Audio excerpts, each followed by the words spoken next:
Today's episode of Darkness Radio is brought to you by HelloFresh, America's #1 meal kit. Go to HelloFresh.com/darkness16 and use code darkness16 for 16 free meals across 7 boxes and get 3 free gifts. That's HelloFresh.com/darkness16 and use code darkness16 for 16 free meals across 7 boxes and get 3 free gifts.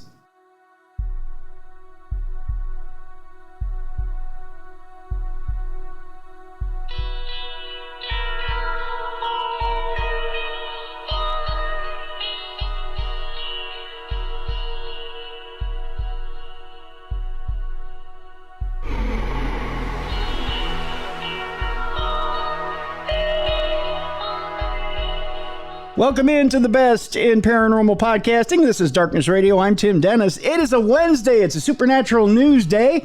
And boy, do we have a jam-packed full of show for you. English, not first language. I don't know what my first language is, but that means we need to bring in a co-host. And boy, do I have an interesting story for you. Let's bring our co-host in first. Our co-host is not Beer City Bruiser today, but one of my favorites all the same. It is Jessica Freeburg. Hi, Jess. How you doing? Hey, great introduction. Thank you. You're one of my favorites, too. Oh, thank you so much. So we'll catch up with Jessica here in a second. I got to tell you what happened to Beer City Bruiser today. It was kind of a weird situation. We were all set to go, and unfortunately, it was. How do I put this? Technology's a bitch. That's how I'll put it. He said, all right, well, we're going to set up for such and such a time, and we're getting ready, and everything's all good to go. And he goes, uh-oh, boss. I said, what's that? And he goes, internet completely went out, and we're doing everything we can to, and his wife works from home as well. So no. Yeah. So this is a double dip bad thing. So he's on the phone with the cable company, and actually then Mrs. Bruiser gets on the phone with the cable company, and Bruiser's fine. He's a congenial, loving type of guy when he's not in the ring. But you don't ever want to run into Mrs. Bruiser when she's in a mood and you've cut her off from work. Then you're in for some trouble. And then the cable company tells them, oh, yeah, we'll have somebody out Thursday. Oh, boy. Yeah, I can't. What? Yeah, I can't wait until Mrs. Bruiser shows up at the cable company. So I wouldn't want to be in North Carolina right now if I were any of us. Yeah. I hope they videotape that. That sounds like a reality show waiting to happen. There has to be an Instagram reel somewhere in this. And I need to see it. That's all I know. Yeah. So prayers go out to the cable company out there in North Carolina. I hope you survive. It's like the old God bless. Yeah, exactly. Right. It's like the old Taz saying something about something, if you will, survive if I let you. So yeah, Mrs. Bruiser's going to tear you apart. That's essentially what it comes down to. It's going to be a bloodbath. It is, yeah. It's going to be one of them old-fashioned 80s horror movie run-throughs. Ooh, yeah. My favorite. They're going to rename, I think it's AT&T they have down there. I think they're going to rename it Camp Crystal Lake. Yeah. It's going to be horrible. So, Jess, update us. What's going on in your world? Oh, my gosh. Well, one exciting thing on the book front, one of my books was relaunched by my publisher. So I see this. I'm holding it up right here. I love the cover. It's super cute, as cute as monster books can be. Sure. But I was pretty stoked about that because I think we released it 6 or 7 years ago. And I was telling someone the other day, like, it's almost more exciting to have your publisher select your book to be reprinted, because then that means you actually sold a lot and they made a good profit off of you and they want to try it again. So Monsters of the Midwest, I think it just re-released the beginning of this week. So that's kind of fun. The publisher of the book is? Adventure Keen. They do a lot of like regional type books. Okay. And then they're in all of the like travel stores, boutiques, stuff like that. But you can get it at Amazon or Barnes & Noble, any of those kind of places. But I think that's why it does so well, because it's regional and people like to read about their own monsters, right? You know, Right. like I want to hear about the monsters in Minnesota and Wisconsin, the ones I might see when I take the kids out on a road trip or something. So, or the ones you can feed them to as you run away. I mean, you know, there's that. Exactly. Yeah. I do remember when I was writing this book, you know, so that was like 7 years ago at least when we were writing it, and we were going somewhere as a family up north, and I was like, okay, now you got to watch for Bigfoot on this area because I just wrote a story about Bigfoot up here, and there might be mermaids in the water up here on Lake Superior, and so. And they're like, oh, Mom. And you're like, no, you're going to be chum for the mermaid. So just watch out for them. Yeah. Wow. So, okay, Monsters of the, I almost said Monsters of the Midway, which is the Chicago Bears. Monsters of the Midwest. Look for Jessica Freeburg. Get it on Amazon. Look for it on Amazon or any good bookseller, brick and mortar bookseller as well. You can request it at the front counter or barnesandnoble.com. I'm sure you can find it there too. Sure. We'll have a link to it in the description of this program so you can get a hold of it as well. Cool. And we'll have a link to Jess's website as well. Can you get it through your website right now? I don't really sell anything off of my website, but you can see all my books on there. And I do think that I have things properly linked to like go to Barnes and Noble or Amazon on the website, so you could buy them that way. But okay. Good. So we'll get people out there to go get that book and check it out. And the cover is pretty darn cool. I'll give you that. I love it. It feels like a retro vibe to me. It's like taking me back in time a little bit to books of my childhood. And this would have been a book I would have picked up as a kid too, because I loved all those little short stories of creepy stuff. Like, is it Haunted Heartland? I think was that big compendium. Did you ever read that one when you were younger? Yep. Yeah, I have that on my bookshelf right behind me here. I love that book, but yeah, it does. It does kind of look like that, doesn't it? Yeah, it's that kind of vibe. It's like short stories. They're fun. Yeah, very cool. Very cool. The trips. What have you got going for trips in the near future?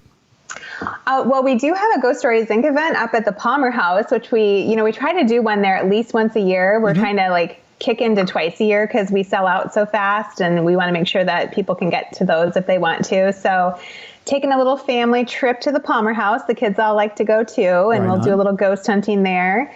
And now it's just kind of like football season. So we're just running to football games and watching, the boys' college team play. And how are they doing? Kind of it. Well, I'm not going to. No, you're not going to talk about it? No? How's the boy doing? We'll put it that way. How is he doing? The boy is wonderful. Okay. The team, not so great, but it's all right. It is what it is. Who's he playing for again? He's at MSU Moorhead. Okay. Yeah. And his grades are actually great. I mean, that's probably what I'm most stoked about, Tim. I'm going to be honest. I was nervous sending him to college because high school was like a struggle. Yeah. I'd be like, do your homework. You're getting a bad grade in this class. You need to bring it up. We're kind of like, you need to have A's and B's in this house because it's good for the car insurance, right? Right. But he got on the dean's list both semesters last year. And this year he just told me he got another 90% on his math test. I'm like, nice. That's all I care about. Yeah. Well, he's healthy. He's happy. Yeah, there you go. There's something to strive for there. When you're in athletics, of course, coaches are going to push you as well to get the good grades. But, it's good that he's motivated and he's having fun. That's what counts.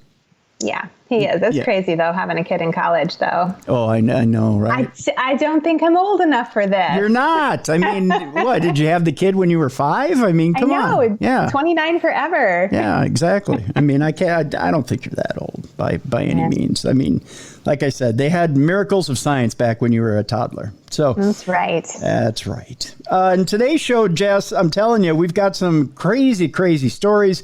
Some crazy UFO sightings this week. Ooh, I love UFOs. Yeah, so we're going to get into that. Robert Bigelow is going to offer $1 million grants. This is what we're going to start the story or the show off with today. $1 million grants if you can provide solid scientific proof of the other side. I'm into this. Let's do it. We'll get to that here in just a second. We've also got Loab. Loab is an AI woman who has made huge news this week because not only is she out there and in pop culture, but she's creepy as F. I mean, she's a robot, right? You said she's an AI woman. Well, she's an AI woman. I don't know about a robot, but she's also, she's become now part of the culture, and she's done some pretty amazing things, but they're also quite creepy. We'll tell you about her after the break today. And also, we're going to get into a haunted coffee shop in Logan, Utah. We'll talk about that today.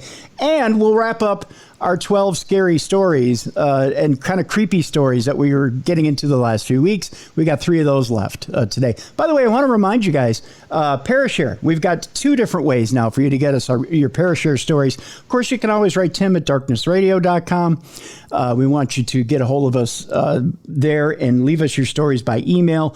Or now you can go to the brand new website, darknessradioshow.com. You can click on the blue button that's on the right-hand side of the website, and you can leave us voice notes. There's a 2-minute little loop where you can leave us a voice note. I know you're saying, Tim, 2 minutes. You can't really tell a story in 2 minutes. You could leave multiple voice notes, and I'll stitch them together. And we'll play your story here on the air, and then we'll weigh in on it for you. So that's how we'll do that. So you can leave a voice note, or you can, of course, write in and write your emails the old-fashioned way here at tim@darknessradio.com. The email is, that's the email that you write in on. So that's the way to do that. And if you're ready for this, Jess, if you're ready for this, by the time that this is in your grubby little paw on your device, this here podcast, the Darkness Radio app for Apple or iOS should be updated and in your hand. And I think you guys will be very impressed. With this new update, when you hit the True Crime Tuesday button, all the archives from the last 6 or 7 years for True Crime Tuesday that used to be on Patreon are now in your hand for free. Nice. So there you go. That's in your hand right there. We've got, let's see, what else do we have on that app there? You'll have bios up there. You'll have access, of course, to the show, as always. So if you don't download us on Apple Podcasts or Google Play or any of the other, Spotify or iHeartRadio or any of those other, if you want everything in one little compact package, Jess, you can download, if you have an iPhone, again, this is for iPhone, or your tablet, or I should say not tablet, but for your iPad, anything that's iOS delivered. Download the Darkness Radio app from your Apple Store, whatever you call it. I don't know what they call the thing anymore. I just know I don't know what the kids are calling it these days, Tim. I just know it's that purple icon. That's all I know it is. I just go to that and go get my stuff. All I know is you got to push that button and download this app because it's like Christmas came early. That's right. And there's a new video section. There's new everything. There's new. I totally redid the app. I love it. Yeah, so there's a new everything. There's also new websites for you to go to. Officialtruecrimetuesday.com is one of them. So officialtruecrimetuesday.com and darknessradioshow.com. So go check those out. It's like Christmas in September, Jess. Yes, I'm in for this. I love it. We're going to win lots of money. We're going to get this. What was it? $1 million we're going to get, and then we get this app, and we get all of the archived everything. I didn't know there was money involved in this deal, but hey. No, you said that earlier some guy was giving out like a grant if you could prove paranormal activity. Oh, Robert. Now, I'm not saying you're giving away money. Don't be confused, people. No. Ooh, I thought you were putting me on the hook to give away $1 million. There I go again, giving away Tim's money. Yeah, this isn't Fox Sports. I'm not Terry Bradshaw, and you can't give away my money. I don't care who you are. No. It's Robert Bigelow. He's giving away. Yes. Yeah. My buddy Robert. Yes, your buddy Robert, who used to own the Skinwalker Ranch. Really? Yes. Yeah. Fascinating. Yeah. We should go camping out there. What's that? We should go camping out there at Skinwalker Ranch. It's not that easy, Jess. Yeah. Although, interestingly enough, and we'll lead into that story now, it seems like more and more people that I know are getting invites to go to Skinwalker Ranch and take a look around. Really? You're Yeah. going to tag along? I think you should. I think I should too. Stick me in your back pocket. I'm going to go too. I think I will. I think if I get an invite, I'm calling you up, and the two of us are going out there. When I was at Michigan Paracon, I met a couple people who said, "Oh yeah, I'm going over there for, they're doing some research over there. I'm going to go tag along, and I'm going to go, see it. I got an invite to go over there." And it's like, "Oh yeah, I got an invite to a private party." Never. This is like unprecedented, Jess. There's never been this much easy access to Skinwalker Ranch. It's always been very closed off. Now, don't get this wrong, people. You can't just saunter up to the gate and say, "Hey, I want to come in." It's very much a closed off research center. There is not anything for you. And just because you see it on TV on the Hunt for Skinwalker, or whatever the name of that program is, doesn't mean that you can go in and just gallivant all around Skinwalker and go do your own research. You can't. It's not that kind of party. But what's interesting about Robert Bigelow, who, keep in mind, former owner of Skinwalker Ranch and the head of Bigelow Aerospace, I should say, is he called a press conference for this month and said that he had, for lack of a better term, an effort to contact the other side. And he's expanding his knowledge based on his time with the ranch. So obviously he's seen things, he's heard things. Yeah. And he's using his knowledge from that area to expand his research. He wants to do research based on the things that he's seen and heard. Robert Bigelow is offering grants up to $1 million to fund an attempt to communicate with someone who has died. And this isn't an invite for every psychic to come forward and say, "Oh, I can contact somebody for you." Back in 2021, the Bigelow Aerospace founder and entrepreneur launched a drive to encourage scientists, philosophers, and other thinkers to pen essays laying down the case for life after death. Through the Bigelow Institute for Consciousness Studies, he offered prizes totaling $1 million for the best and most convincing entries. In the end, 29 essays were selected. This is the quote from him, or the Institute, rather. The winners were chosen based on the power of the arguments presented and on how persuasively the essays made the case for survival of human consciousness beyond a reasonable doubt. The Institute said that in a statement at the time. Now, however, it seems as though Bigelow is not done with his mission to prove that there is an afterlife, because he is following up the essays contest with a drive for researchers to conduct actual experiments resulting in genuine communication with someone on the other side. So, interesting. So this is more than just, "I feel grandma coming through and she'd like to talk to you." Yeah. This is actual experiments to get contact so like you and I, normal people, can sit down and talk to grandma on the other side. That is fascinating. Yeah. I'm kind of excited to see what comes out of this, because it sounds like he had a lot of entries that were submitted to begin with. And I'm sure he's going to have a lot of people coming up with ideas to try to, the motivation of money is a good thing. But I think most of us are just truly so intrigued by this topic that a lot of people would do it without that motivation of money. So, well, I think finally too that there's always the catch-22 of, well, there's never funding for science to go forward and look into this sort of thing. Right. There's never somebody who will legitimately fund this.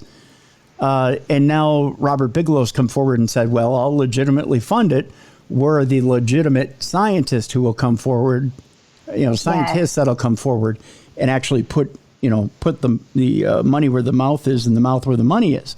Yeah. Another $1 million is up for grabs, divided up into several smaller grants to be awarded to research teams based on the value of their proposals, laying out how they intend to accomplish this. According to the website, the research is to be exclusive to the survival of human consciousness beyond permanent bodily death, as well as exclusively focused on contact or communication with the other side. Exactly how researchers will propose to accomplish such a feat remains unclear, but it will certainly be interesting to see what the winning teams are planning to do. Bigelow is clearly dedicated to finding an answer to what perhaps is the biggest unexplained mystery of the human condition and is unlikely to be satisfied until he has found it. So he's going to keep going. He's going to keep going until this thing is actually solved. I think that would be incredible. You know, you feel like in the day and age where we have all of these videos going and Ring doorbells and alarms catching, you know, activity, and you see it on like Paranormal Caught on Camera and shows like that, where there's kind of what I would say unrefutable evidence of something that occurs after death. But there's always people explaining it away, right? There's always the naysayers. But wouldn't it be incredible for someone to come out of this opportunity that he's created with some true tangible evidence that we can be like, yes, look, this is real. There is something that continues on when this body stops. Yeah, absolutely. It's exciting. Yeah. And if anybody would be passionate enough to follow this through from beginning to end until there is an answer, I think it would be Robert Bigelow. So it'll be fun to watch. It'll be fun to watch. I love it. Yeah, absolutely. Turning the page on this deal, we're going to focus on disclosure. You know, Jess, a lot of people have had the cockles of their heart warmed at the fact that the U.S. government at least came out and said, you know what, we want to look into this. We have video. We're releasing these videos. We're telling you we think there's something out there. We just don't know what it is. And we're turning to you to get the answers. But just as they do that, there's one chapter and one little section of the U.S. government that's like, not so fast. We don't think we're that open. And that chapter of the government is the U.S. Navy. They say all UAP UFO videos are classified and exempt from release. We were so close. Yep. Not so fast, kiddies. Get your hand out of the cookie jar, if you would. Since December of 2017, 2 videos that surfaced of alleged UAP sightings captivated the world. Months later, a third was released that only increased public interest into the topic, but also strengthened their voice for transparency about the mysterious phenomena. Even though I should hit this button right here. Phenomena. There you go. Even though the military said they were not cleared for a public dissemination and considered leaked, the Navy later would officially release copies of the same in April of 2020 to satisfy public curiosity and calls for transparency. But how many other videos were there? At that moment, the Black Vault, which is run by a good friend of ours, John, aimed to find out just that. So in April of 2020, the Black Vault began a pursuit to have the U.S. Navy release all of their videos that held a UAP designation. And after nearly 2.5 years, the untold number of videos with that UAP designation have been fully denied due to national security concerns. But of course they were. The story begins on April 28th, 2020, when the Black Vault filed FOIA case. Don Navy, or DON, Department of Navy, Navy 2020-007226, later renumbered in November of 2020 after a bogus rejection and given new case number Don Navy 2021-001457 to the Naval Air Systems Command, or NAVAIR, the same command that officially released the 3 UAP videos one day prior. The request was very simple. It asked for all videos that were designated unidentified aerial phenomena. Right. Just like the FLIR 1 gimbal and Go Fast videos that they had previously released and labeled as UAP. The FOIA case sought all of them. So every single one of those videos, right? Seems easy enough. If they showed 3 of them, they should show all of them, right, Jess? I would think so. Sure. It seemed plausible if there were 3, there were more at NAVAIR. At least there should be. However, in March of 2022, NAVAIR would deny that request, stating that they found no additional videos. I find that weird and hard to believe. Dubious. It seems strange that they had 3 and only those 3, but other requests had already been filed by the Black Vault to seek out more places UAP videos might be hiding. Now, John's very good at this. We've had him on the show before. Yes. He's even found UAP and alien documents in Canada. What? They were stored over the border in a warehouse, and all he did was give them a Visa card and managed to get copies of these records. Brilliant. The guy just said, "Oh, you want copies of these? Eh? Yeah. If you got a Visa card, I can go ahead and make copies and send them to you." On February 2nd, 2021, the Black Vault had also filed an FOIA request. Wait, did I read that already? No, I feel like I've read that already, but I didn't. The numbers all run together. They also filed a FOIA request, Don Navy 2021-01456, given that it was recognized by Congress and stated in the media numerous times. This specific case was filed with the Office of Naval Intelligence, or ONI, which was said to be the home for the UAP task force. Yet it would take 17 months for ONI to inform the Black Vault that the videos, if any designation UAP should exist, would be housed at the Office of the Chief of Naval Operations, and a new case needed to be filed there. It appeared that the 17-month wait endured, and it was a complete waste of time. A new case was filed, Don Navy 2022-01360 to N2N6. And only 2 months after that was filed, on July 11th, 2022, the Black Vault received the official denial there. So he's getting stonewalled everywhere he goes. He can't win on this one. No. The quote here is the UAP task force has responded back to DNS 36 and have stated that the requested videos contain sensitive information pertaining to the unidentified aerial phenomena and are classified and are exempt from disclosure in their entirety under exemption 5 USC and 552B1 in accordance with Executive Order 13526 and the UAP Security Classification Guide. This was according to Gary Kaysen, Deputy Director, DON FOA PA Program Office. That was said in a response letter. It goes on to say the release of this information will harm national security as it may provide adversaries valuable information regarding Department of Defense, Navy operations, vulnerabilities, and or capabilities.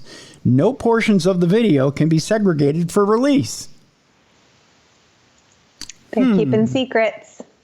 Now, in all respects, and to defend them, there may be pictures of different experimental aircraft that were used to chase down these craft on our end, which they can't show to the public. So there may actually be videos out there that they can't show. I mean, it makes sense, definitely, that there are some things that we can't know because for our own good, maybe we couldn't handle the truth, you know? Was that Jack Nicholson who said that? You can't handle the truth. Yes. Potentially seeing a justification of an appeal, the U.S. Navy uncharacteristically gave additional details for their decision. This is where they kind of got their you-know-what in a bind, which cited the previous release of 3 UAP videos. They said, well, 3 UAP videos were released in the past. The facts specific to those 3 videos are unique, and that those videos were initially released via unofficial channels before official release. So they're saying, whoops, we screwed up. We let it out of our sight. You weren't supposed to see that, kid. Right. Nothing to see here. We never meant to let those out of our sight. Kaysen stated in that letter. He also said those events were discussed extensively in the public domain. In fact, major news outlets conducted specials on those events. Given the amount of information in the public domain regarding these encounters, it was possible to release the files without further damage to national security. So in other words, you've seen it so much, it doesn't matter anymore. Right. You've been oversaturated. The cat is out of the bag. Right. The Black Vault has, of course, filed an appeal seeking the release of the videos that have been denied. So John's going to keep punching that bag, so to speak, to see if it doesn't pop. But I doubt that the government is going to give in. Well, I love that he's tenacious and he's keeping after him. Yeah. So if you think disclosure is coming anytime soon, kids, No. you know, they're still hiding. They're still hiding under... Don't hold your breath. Yep, the veil of national security. So obviously, when they say, oh, we don't know that any of these craft are experimental or coming from other countries, it's obvious they think that some of these craft are experimental and coming from other countries. Yeah, totally. Yeah. Which makes sense. Right. Or at least... Also... Oh, go ahead. I feel like they tricked you and made you do algebra there for a while. A little bit, yeah. And I used some muscles in the brain I haven't used in probably like 30 X years. minus 5 equals 5, 9, B. I do need a nap right now, but I'm fighting that urge to take one. We move on. One scientist is saying that he believes NASA is hiding evidence of extraterrestrial life on Mars. That's not good if we want to move there. Yeah, I don't need to be neighbors with E.T. Well, I mean, E.T., he's pretty cute, but... I don't have that many Reese's Pieces on me. That's all I know. I can't satiate the entire planet. Barry Di Gregorio, I believe is how he says his name, a professor at the Center for Astrobiology at Buckingham University, plans to publish a report that the researcher believes will show that the U.S. Space Agency is hiding the truth from the public, reports Daily Mail. According to the researcher, who has already been dubbed a controversial scientist by numerous online media outlets, NASA may be intent on ignoring the discovery due to its plans for an unmanned for a manned mission to Mars in the 2030s. In addition, the space agency says the alleged fossils, which Di Gregorio claims are evidence of alien life, are actually rock crystals that are still being explored. Di Gregorio specializes in the study of microscopic life on Earth. The expert claims that some of the images transmitted by the Curiosity rover show clear evidence of patterns similar to Ordovician period fossils found on Earth. I feel so Gregorian myself as I say that. These fossils come about as living beings continue their lives, leaving footprints, not the remains of the creatures themselves, he went on to say. Thus, Di Gregorio believes that the fossils on Mars are evidence of soft-bodied creatures that once existed on the surface of Mars. During an interview with the Daily Express, he stated, "If not trace fossils, what other geological explanations will NASA come up with? NASA has turned its back on trying to get the data on this. The order came down from HQ that they should move the rover on to the next point. They didn't feel it was important enough to look at.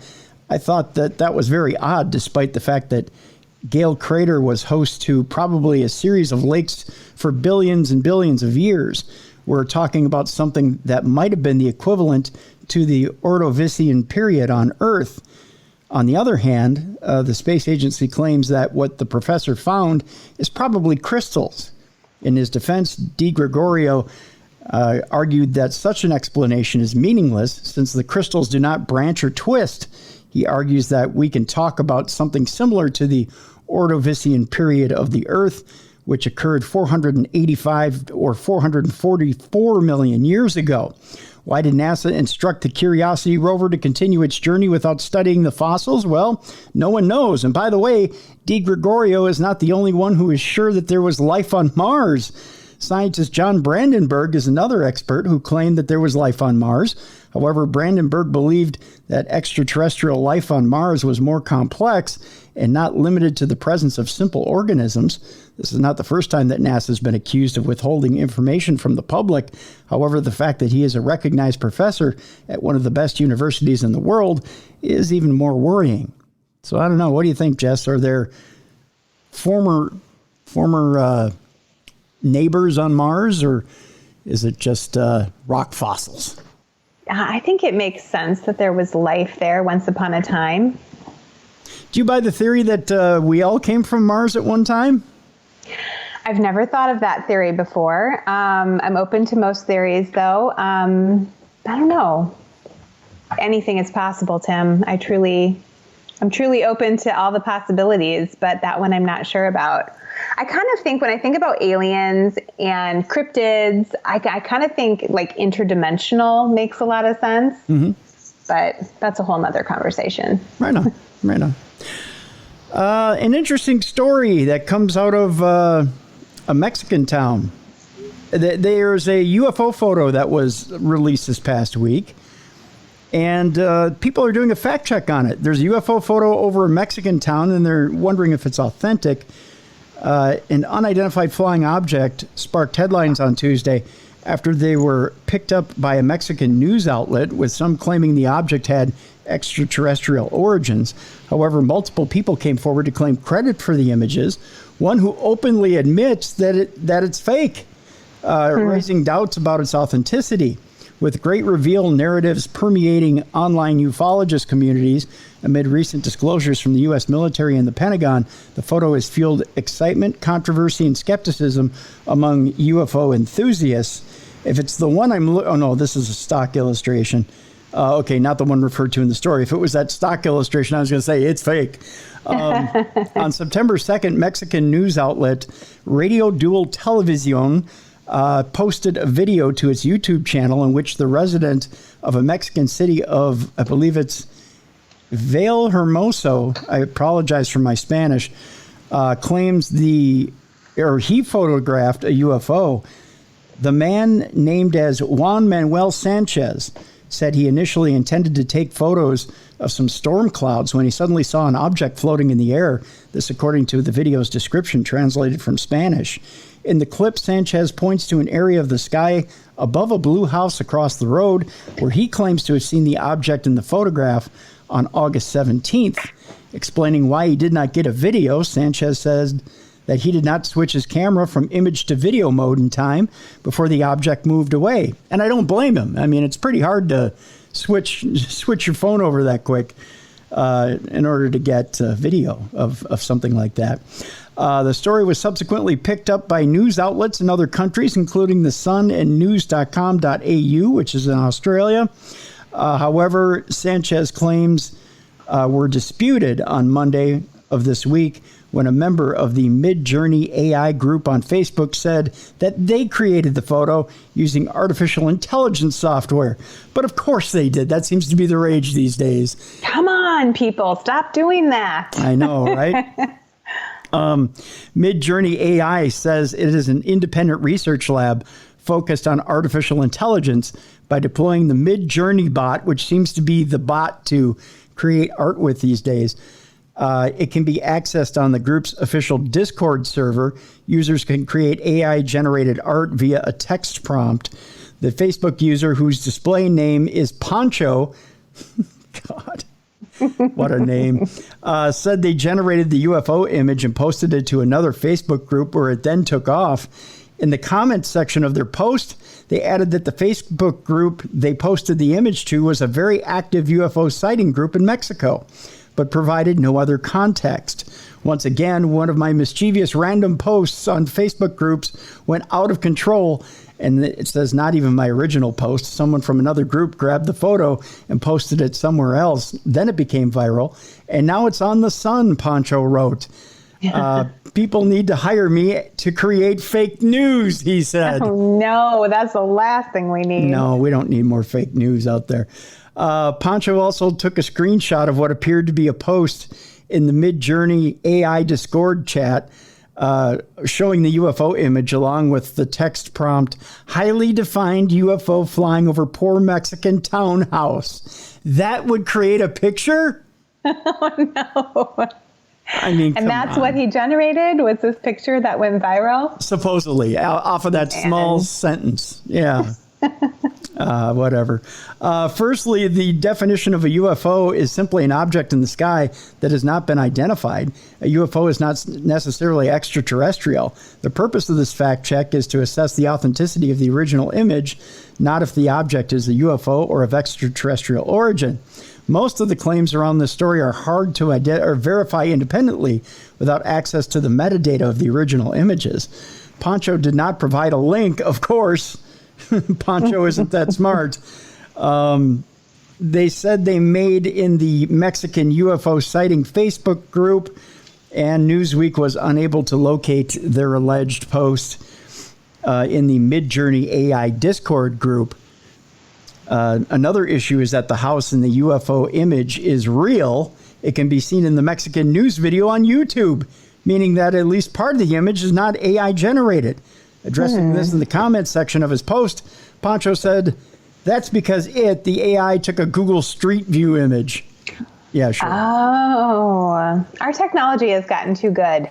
Well, that's assuming he's telling the truth. I don't know. Not sure I trust this Pancho fellow. Yeah, it's a half and half type deal, you know. Newsweek contacted Midjourney AI for confirmation of this claim, but has not heard back at the time of publishing. Furthermore, the fact that the person working across the road from that same building that the AI generator selected then came across the hoax image and decided to claim it as their own. Seems highly coincidental, at least, and potentially suspicious. Everyone's trying to get in on the fame of it. What is happening here? I know, right? Everybody wants 10 minutes of fame, or 15. This isn't exactly 15. It's more like 10 because no one's going to remember this next week. No, I barely remember it now, and you just finished telling it. I just remember Pancho and his AI, which sounds like a Pixar film, a short film that's going to be up for an Oscar next year. Finally, in an August 23rd video, UFO YouTuber Idrak analyzed the photos and proposed that the object in question bears a strong similarity to a type of toy magnet, which, if thrown in the air, might replicate the appearance of a UFO in question, or the UFO in question. I don't know, Jess. It just it seems like a lot of energy. Yeah, it's a very convoluted game of Clue. It's like, trying to figure out who done it and what room and with which object, and I don't even know what you're talking about anymore. Yeah, well, I kind of wish I had vodka in this glass of water. Hey, I can't keep up. There'll be some time to grab some vodka in a moment. We're going to go to break here in just a bit. We do have another story here, though, that a Scotsman has snapped an incredible image of what looks like a UFO while trying to capture an aurora. I guarantee you this was not run through an AI program. A Scot has shared an incredible photo of what appears to be a dazzling UFO appearing over the top of some hills at night. 71-year-old Reg Conan, who I guarantee you has not gotten around a computer at least in a few days. Probably not. Probably doesn't even know the password to his well, I don't think he'd be on Facebook. It was probably the one before 71, that. you said? Yeah. 70, probably not. Probably not. 71. Do you think he has? Do you think he has the AARP website login? I was going to say my mom's in her 60s and she's on Facebook, so okay. Yeah. Maybe. But I don't think he knows how to doctor photos. My mom can barely download her photos. She's always calling me like, "Help me put this photo on my Facebook account." So I don't think he's out there like. My mom's on Facebook and she's in her mid-70s, so she's going to roast me over this. So, okay, Reg is probably on Facebook. He was happy to post the photo online. Okay, he got near his computer, all right? Okay. All right. But he wasn't doctoring it up. Right, exactly. He doesn't know Photoshop. After capturing it while trying to photograph the northern lights over the Moray Firth coast, the part-time coach driver is a regular fan of the Miri Dancers. Is that some sort of strip club? I have no idea. I'm not in Scotland. I think I used to work there in my 20s. Did you? The Miri Dancers? Yeah. I bet you made the tips, girl. I'll tell you these that. Little tassels that we would shake around. Yeah, girl. Now I know where the boy gets those moves on the football field. I'm just saying. No wonder he's such a good running back. Anyways, and loves to share his stunning nighttime photography on Facebook. But his latest pic, taken on Wednesday, August 31st, caused a bit of a stir when he posted it online. Of course he did, because a 71-year-old knows, Photoshop. People. I mean, maybe he does. I don't know. I feel like maybe we're not giving enough credit to the generation, maybe, of which they're in. But yeah, maybe. It seems unlikely, but it could be. The spectacular image shows what appears to be a semi-disc of light. I said disc of lights with a row of 7 smaller red lights on top of 2 long white and red ones. The craft even appears to be shining a light on the hills below. Some of the users suggested it might be a UFO or UAP, while others were quick to suggest Elon Musk's recent Starlink satellite project, which it could have been because that was in the sky and it was quite prominent that night. True. Yeah. That's a good point. Yeah. One user even joked that it was E.T. coming home for its 40th anniversary. Man, has it been that long? Now I know I'm old. It has been that long, Jess. I'm sorry. Yeah. While Reg was happy for people to speculate, he eventually cleared things up. Okay, so he even came clear about it. Here's what he said. Okay. He said, I was taking photos at Tarlair swimming pool near McDuff and was quite surprised when I first saw it. However, I quickly realized it was a helicopter that was trying to land at a nearby golf course. What? He confirmed, yeah. He said, see, I told you he was quite forthcoming about it. He said, we usually don't get helicopters at that time of night. It was down for about 20 minutes and then took off again. And it later transpired that it was an air ambulance. Yeah. It happens. It happens to the best of us. I'm sure I've told you that story when I thought the lights from the casino was a UFO. Yes. Are you talking about not Treasure Island, but Mystic Lake? Mystic Lake, yes. My husband was outside and he came in and got me, and I got the kids out of bed. I threw them in the car. I'm like, we're going to go find the aliens. And I posted a picture on Facebook, and people were like, I was like, you guys, what is this? And someone said, it's the casino. And someone else posted, she's on Darkness Radio. She knows the difference between casino lights and UFOs. And I was like, no, I don't. Actually, it's the casino. Yeah.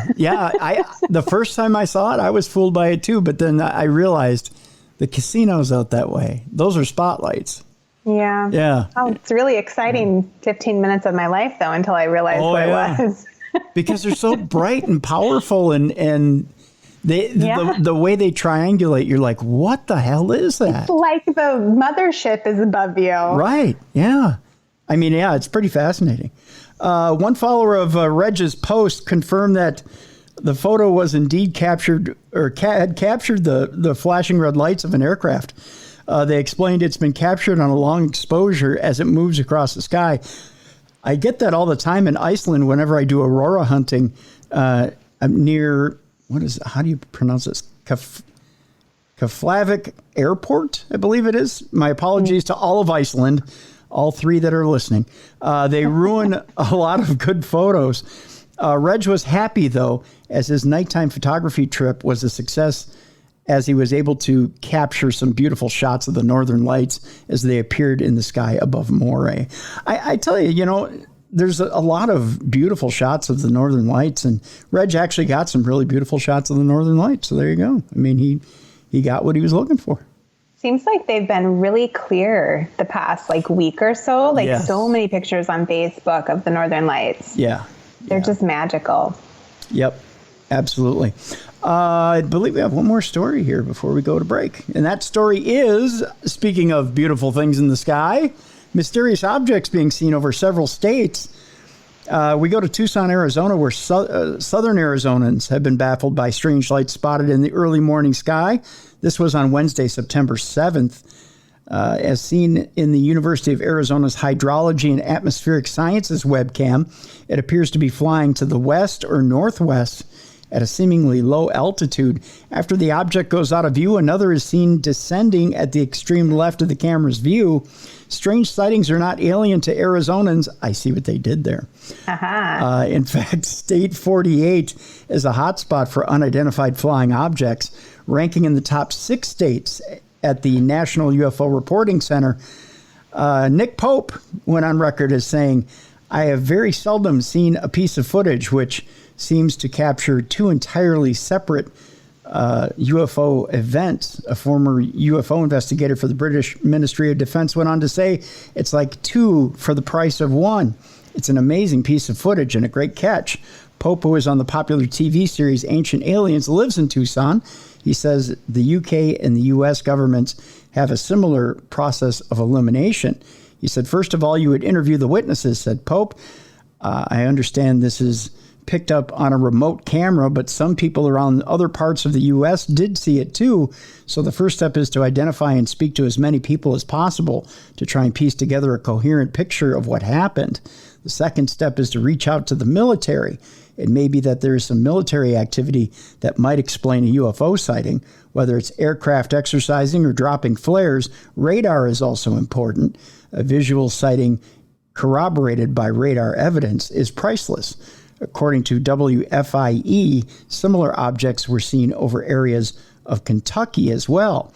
Meteorologist Arden Gregory said that those were likely SpaceX Starlink satellites, and it does look like it when you see the picture, that were visible for a few minutes, according to Planetary Science Institute.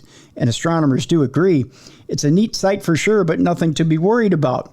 The object moving at a very constant and level speed, it does say to me that it's likely to be a satellite, said Pope.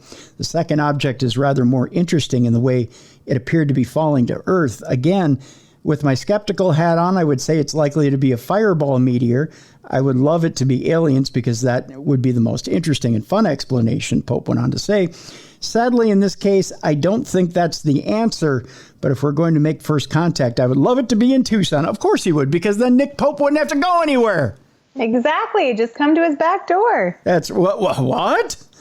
I mean, not like that. I mean, if they're going to probe him, I'm sure that's where they'd start, but you know what I mean. You know what I mean, Jess. Oh, you took that where I didn't intend for you to take it, but I like it. That's where the aliens take it. I mean, just saying. Always with the probing. I know, always with the probing. Well, when you're done probing, you're going to be hungry, Jess, and that means that you're going to want something to eat.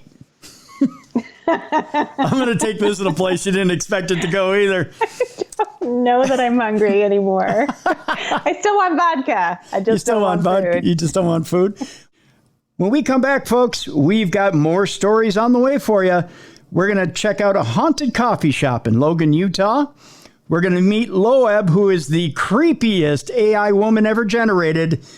And an unexpected guest crashes a 2-year-old's birthday party. We'll tell you all about that next, right here on the Best in Paranormal Podcasting. This is Darkness Radio.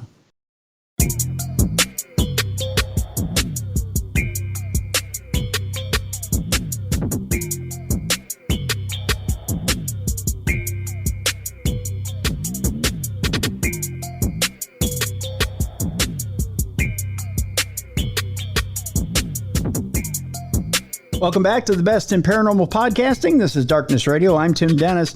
Along with us is Jessica Freeburg, and we are talking all things ghosties in the second part of today's program. You know, Jess, over the last few weeks, we've been talking a little bit about some scary, spooky stories. I want to remind people that you can send in your Parashare stories, and we're woefully low. Is that a phrase? You're an author. You can tell me. Woefully low. It is now. I love it. Okay, woefully low on Parashare stories. So we want your Parashare stories. You can send them to tim@darknessradio.com if you're the writing type. If you're the speaking type and you don't like words, you can go to darknessradioshow.com, click on the blue button on the right-hand side. You have 2 minutes to just kind of give us your story. If 2 minutes isn't enough, just keep hitting that blue button and go in 2-minute increments and give us your story. Pick up where you left off, and I will stitch those audio bits together, and we'll put your story on the air that way. We'll do an audio story, and then we'll weigh in on your story here on Darkness Radio, and we'll be happy to do that as well. And so that's how we do the Parashare. In light of Parashare, what we've been doing is we still want to get you some ghost stories. And so what we're going to do is we are going to share with you what we've been sharing with you over the past few weeks. We've been sharing these scary ghost stories with you here on the show.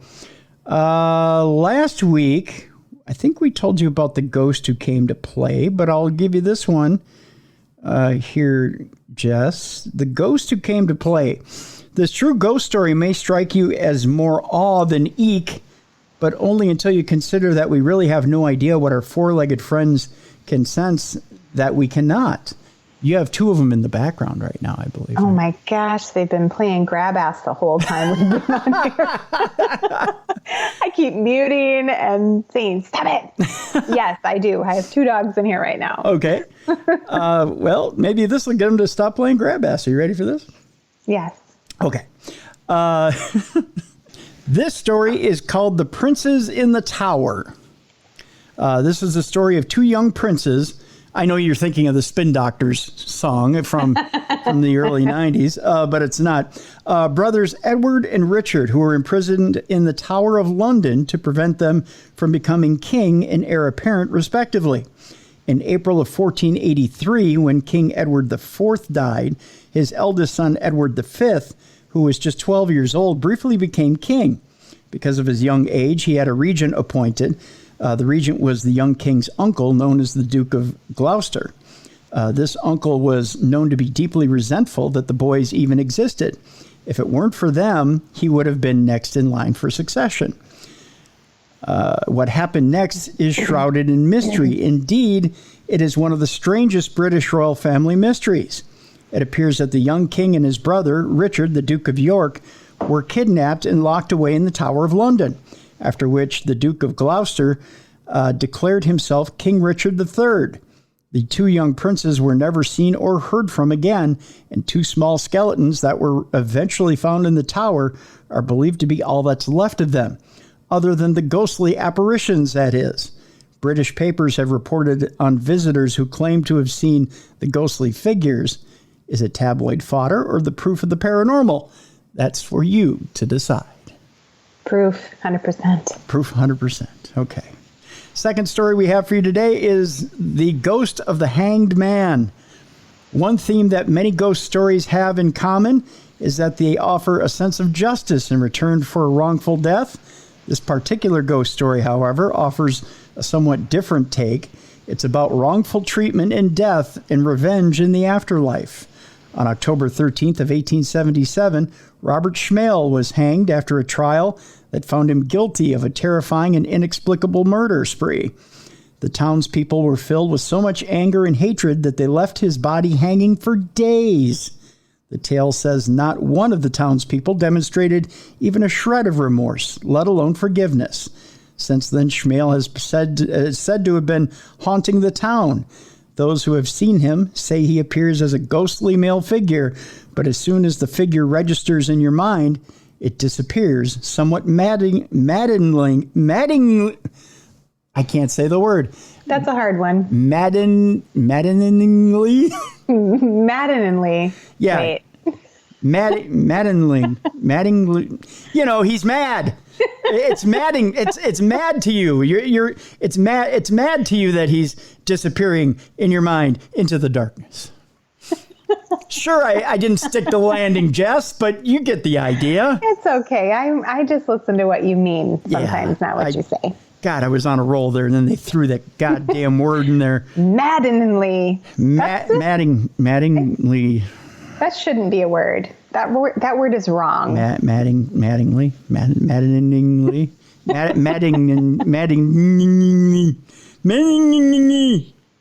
I can't say it, Jess.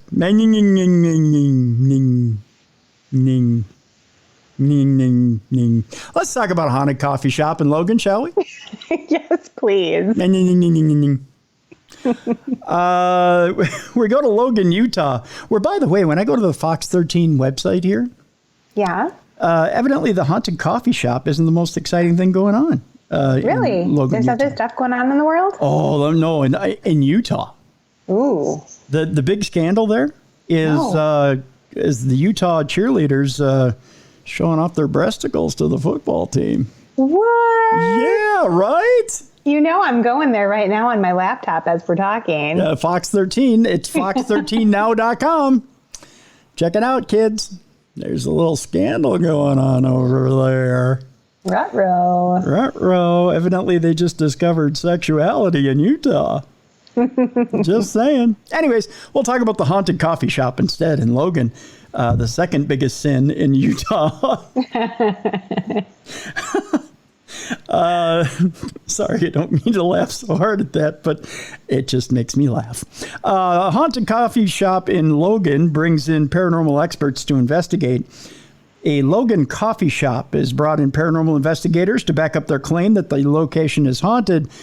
Country No Nonsense Coffee workers. They named their shop Country No Nonsense Coffee. Country No Nonsense Coffee. Does that get you thirsting for coffee? Come get your cup. Yep. It's on the counter. I ain't getting you nothing extra. Creamer's back there. Sugar's back there as well. You're going to stir it with your finger now. Yep, stir it with your finger. We ain't got none of them fancy stir sticks.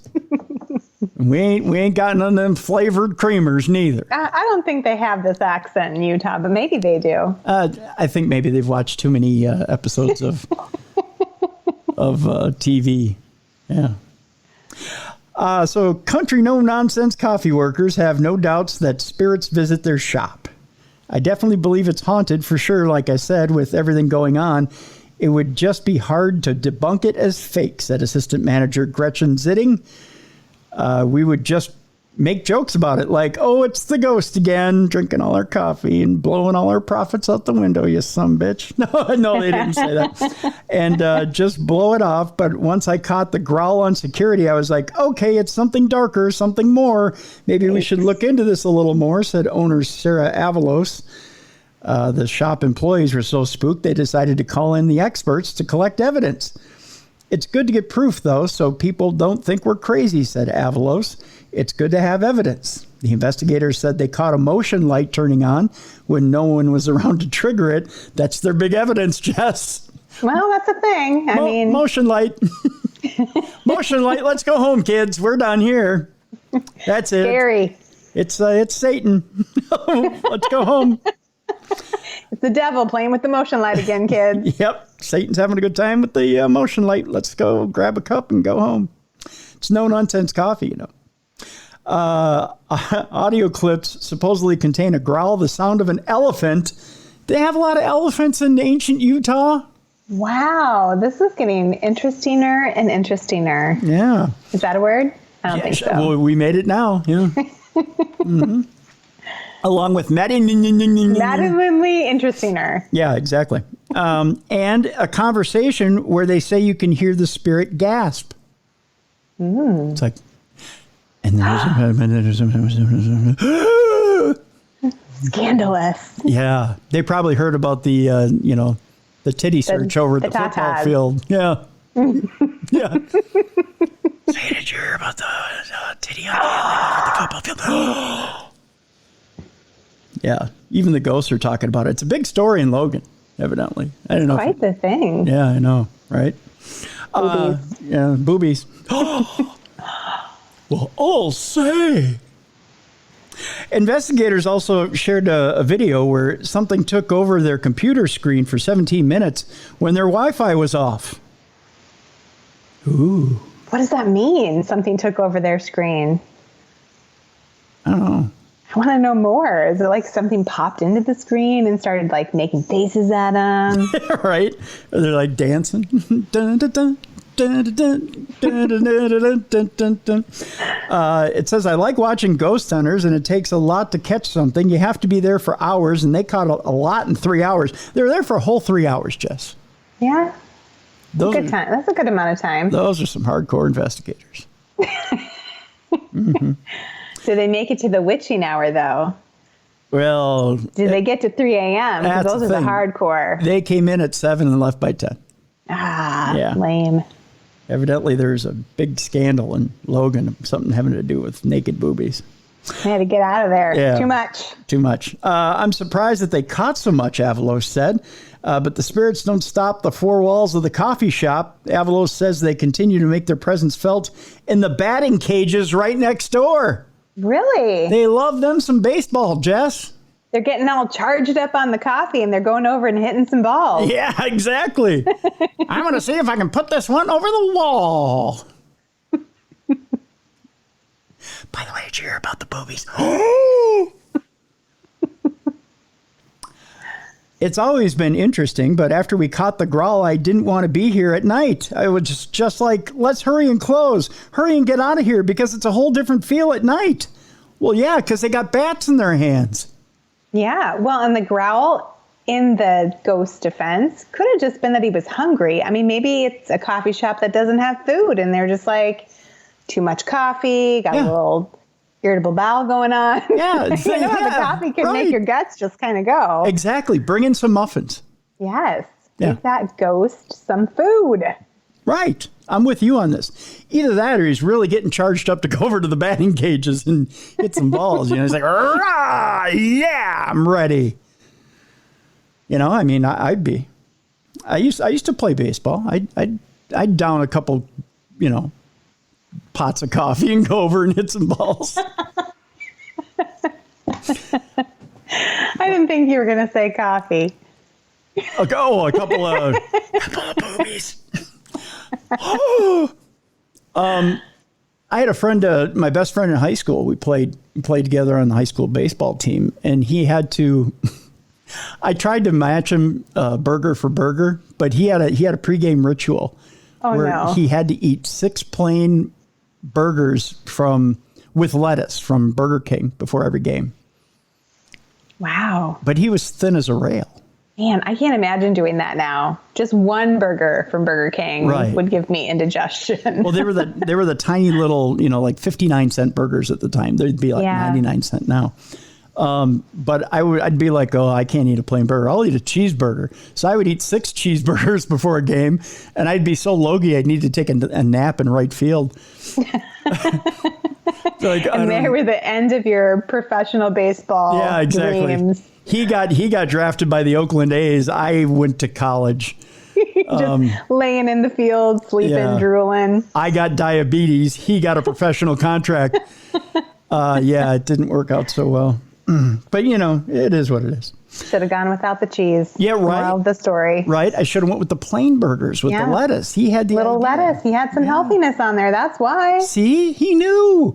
I didn't. I wasn't a dietitian. I was a fat kid. You know better now. I do. Because you're an adult. I do. You make adult choices. I try.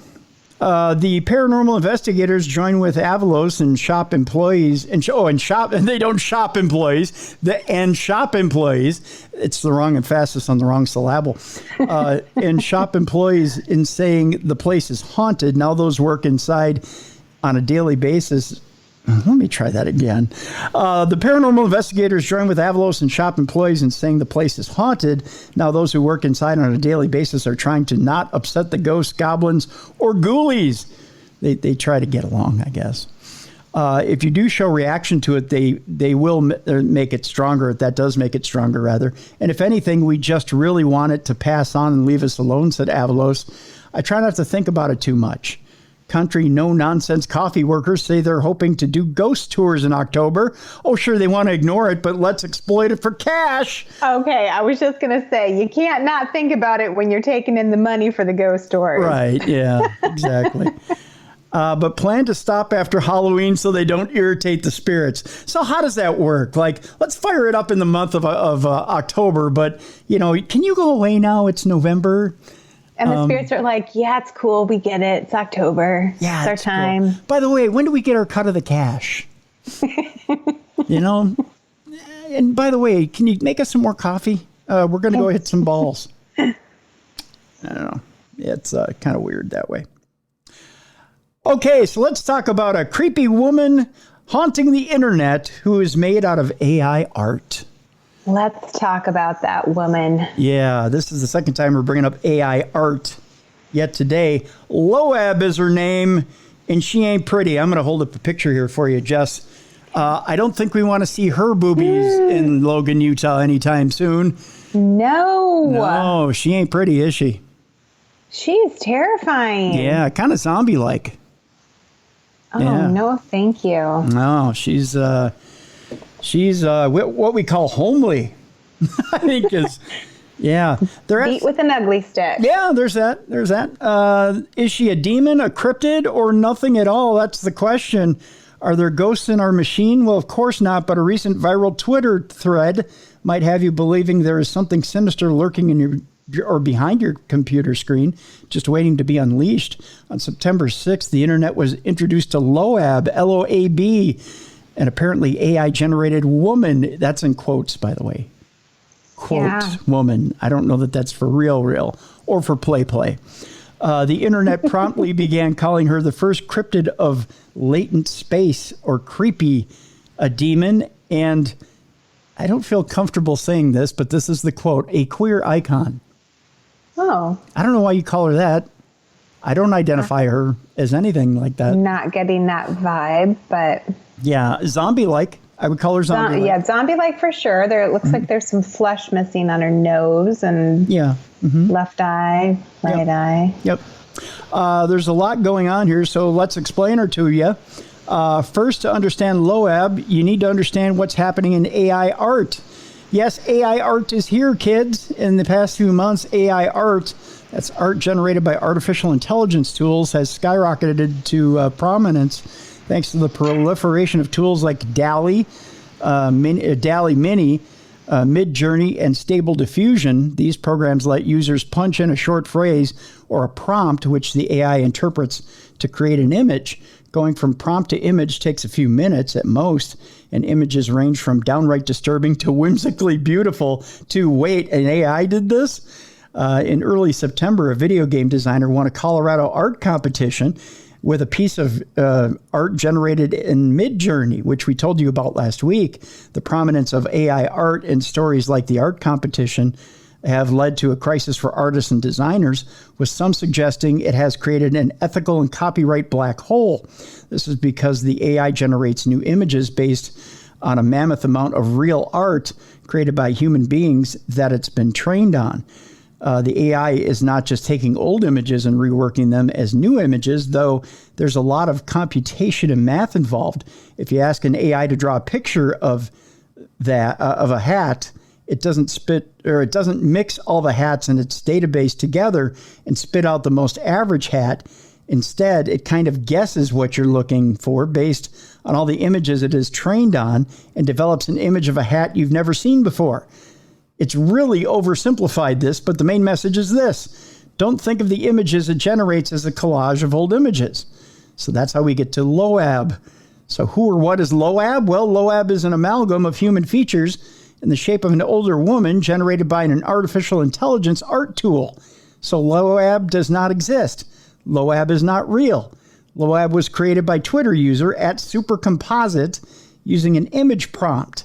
Supercomposite explained Loab's creation, a her, apparently, in a detailed thread posted on September 6th. And you can go to Supercomposite's Twitter page, @supercomposite. That's the page.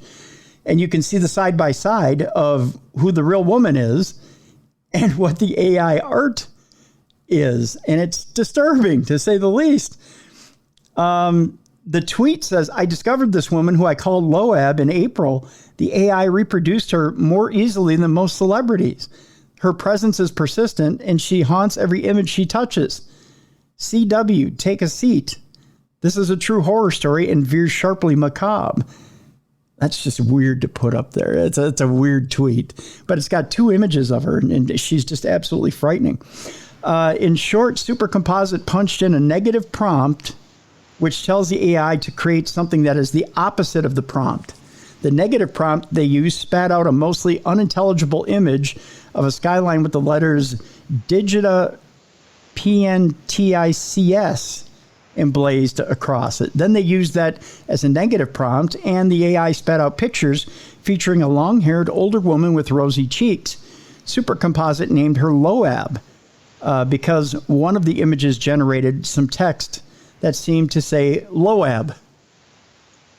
Very strange, very creepy. It is. I think I might have the same sweater as her, though. I think I'm going to burn that sweater. I think you should too. So this is where the horror story begins, Jess.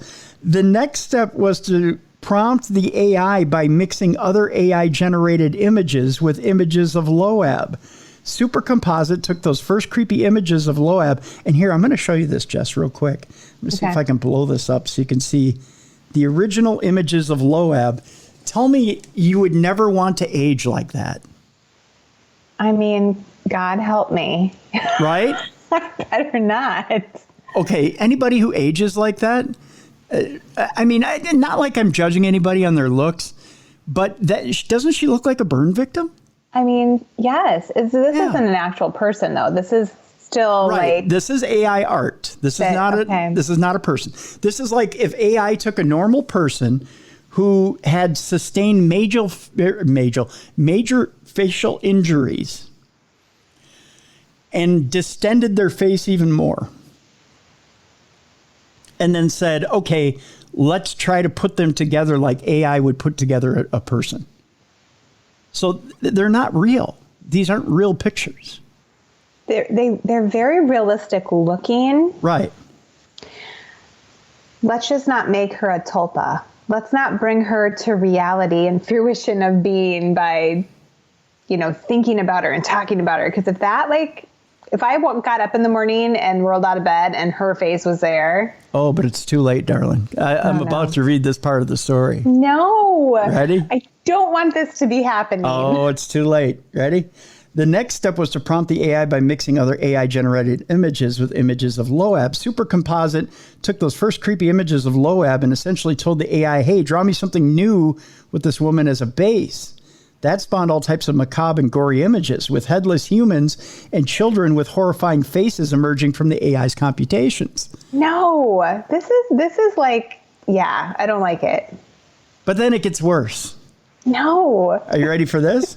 No, I'm scared. In telling the creepypasta-like tale, Supercomposite notes that Loab haunts every image she touches,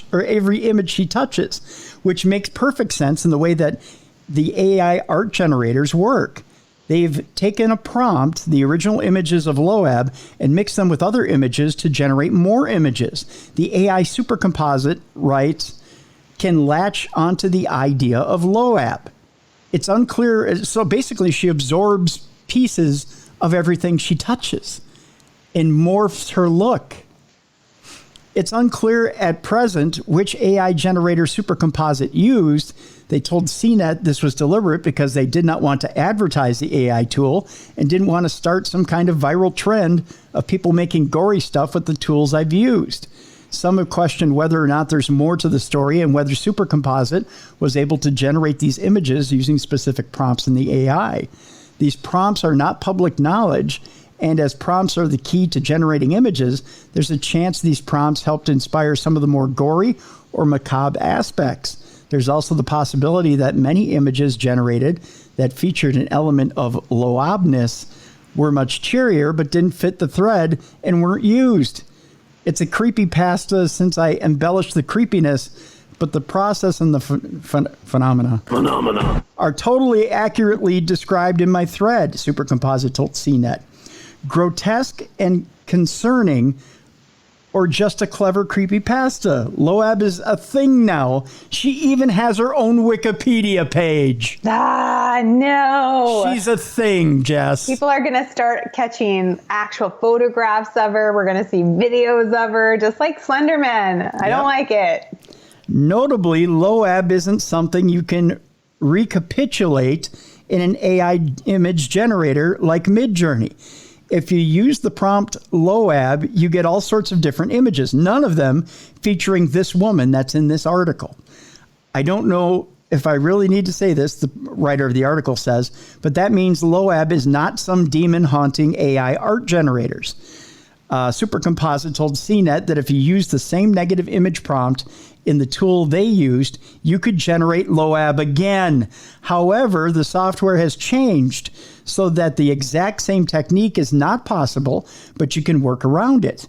They have been retweeting Loab-like images from other creators. But the reality is you cannot summon Loab. You can't get Loab to appear in your AI art.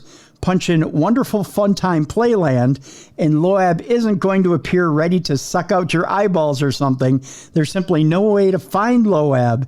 If you say Loab's name 5 times, it will not appear in your AI art. Loab is not real, right? Say it with me. Loab is not real. Loab is not real. Don't say it 3 more times, though. No, I won't. Don't do it. Just in case. But she is goddamn creepy, that's for sure. Jeez, no kidding. Yeah.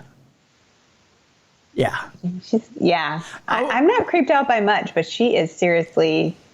I'm going to post the link in the description of this page so you can see Loab and what she looks like, because she is one of a kind and one in a million, and she's creepy. She's just creepy. Yeah, there's no doubt about it, Jess. No doubt about it. We got 2 stories left in today's program. This next one, you've heard of mysterious towns that have a humming sound, right? That doesn't go away. Yeah. You've heard of this phenomenon, right? Well, the mystery still surrounds a humming noise that has plagued the town for years. The home field hum is also so irritating that it has left some people suffering from ill health and sleep deprivation. For at least 2 years, the area around Homefield in West Yorkshire, England, has been plagued by a relentless, low-pitched humming noise that endures at all times of the day and night. The problem is so bad that some residents have been unable to sleep, forcing them to change their working hours. Others have even resorted to booking stays at hotels to get away from the noise. To make matters worse, back in August, a Calderdale Council meeting was told that all reasonable lines of inquiry had been exhausted, suggesting that the cause of the hum may never be found. How maddening is that? I would have to move. Right? The area happens to be surrounded by a number of farms, industrial areas, and other facilities, but it is just about impossible to pinpoint exactly which ones might be responsible. The investigating officers firmly believe that they are dealing with more than one noise from more than one source, said Councillor Jenny Lynn. There is, however, some light at the end of the tunnel, as Lynn has since hinted that an update on the investigation should be coming within the next few weeks, rather. We're in the process of updating people on the investigation findings and expect to complete this by mid-September, taking into account everyone's availability, she said. Given the lack of progress to date, however, many residents are less than optimistic. I wonder if this is actually it might be an actual sample of the noise, but I don't think we all want to get driven nuts by it, so I'm not gonna play it. Oh, I can't hear you. I said a lot of really smart stuff, too. Oh, did you? Oh, see? You muted yourself, and then you probably just gave us the equation to get rid of that hum. I did. Sorry, and I forgot what it was. Oh, no. Right now. Oh, Jess. You could have helped those poor people in England. Well, what are we going to do now? We don't know. Finally, Jess, we're going to lighten it up just a bit on this last story. It turns out, a lot of people, when it comes to birthday parties, a lot of people get invites. Some people don't get invited, but they can happen to just pop over. Maybe they bring a gift. They say, oh, we're so happy to be here, but what are you going to do? You just, you're, oh, thank you for coming, maybe you just happen to get extra cake or cupcakes or whatever, and you're fine with it. And then some people crash the party and you just don't want them around. Right. In this case, you really don't want this person around or animal. Ooh, I'm intrigued. Well, it happened to be a bear, Jess. A big old bear crashed a 2-year-old's birthday party and ate all the cupcakes. That's just what happens. Raouf and Laura Magidian said they were hosting a birthday party for their son Cyrus outside their West Hartford home when a bear emerged from the woods. That's when we all run. He can have whatever he wants at that point. We're not messing with the bear. No. The parents and other adults at the party rushed to get the kids inside, but the Bruin was more interested in the contents of the picnic table, the Magidian said.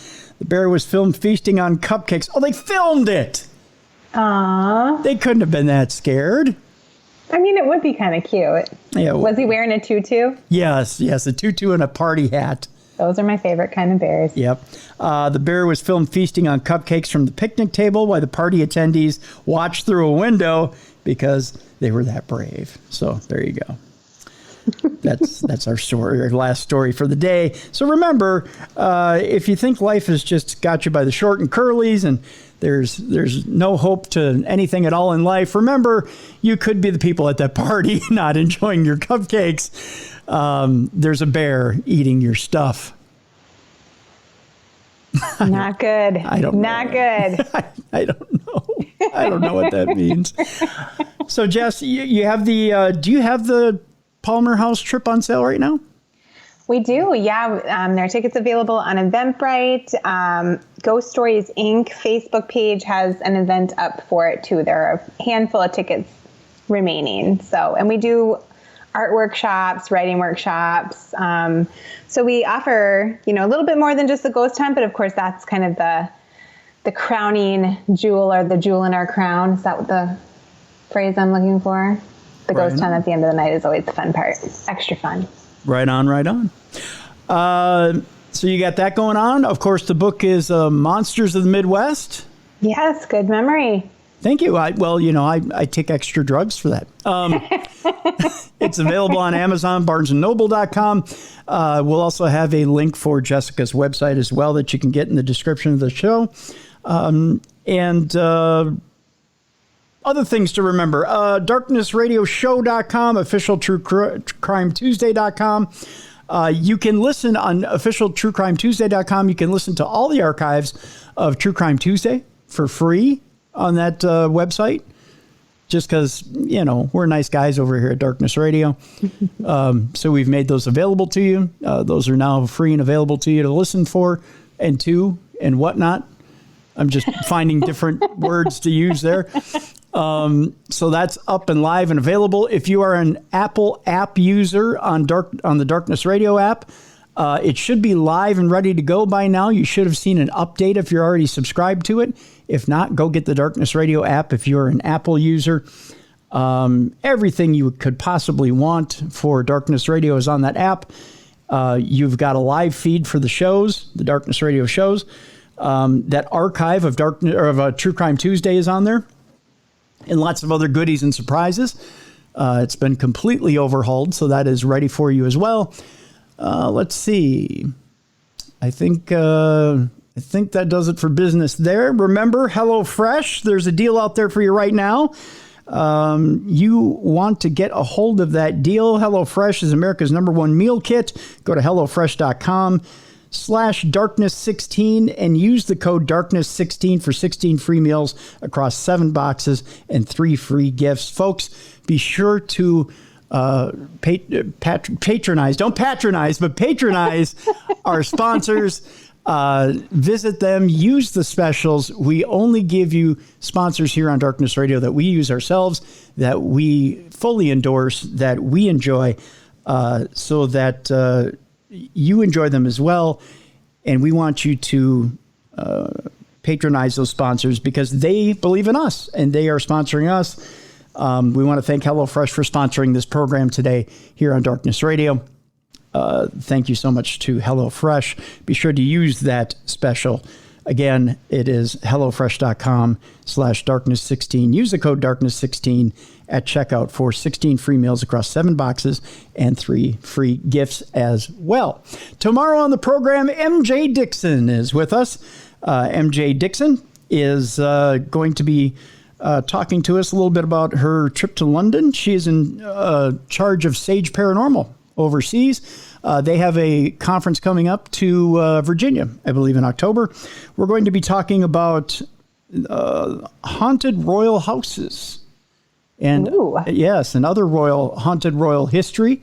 We will bring up a little bit about the Queen, death of the Queen, and Queen Elizabeth II, and a little bit about the succession of King Charles III. It's not going to take up a lot of our program. It's not something we're going to focus on, respectfully, but we are going to talk about some of the haunted history of England. So that's going to be some of what we talk about tomorrow. We're also going to talk about some of the events that MJ Dixon has coming up. She's got some here in America. She's got some overseas. So we're going to deal in all things MJ Dixon tomorrow on the show. So sounds lovely. Yeah, so we've got that coming up tomorrow as we continue to expand and bring you some of the things that you want to hear here on the show. Again, if you have some topics that you'd like to hear on Darkness Radio, you can email me, tim@darknessradio.com. Get a hold of me. Let me know what it is you want to hear here on the show. Or you can hit me up on my social media sites, either on Facebook, Instagram, or on Twitter. I look forward to hearing from you. So, by all means, for Jessica Freeburg, I'm Tim Dennis. Thank you so much for joining us today for Supernatural News. We will see you tomorrow with MJ Dixon right here on the best in paranormal podcasting. This is Darkness Radio.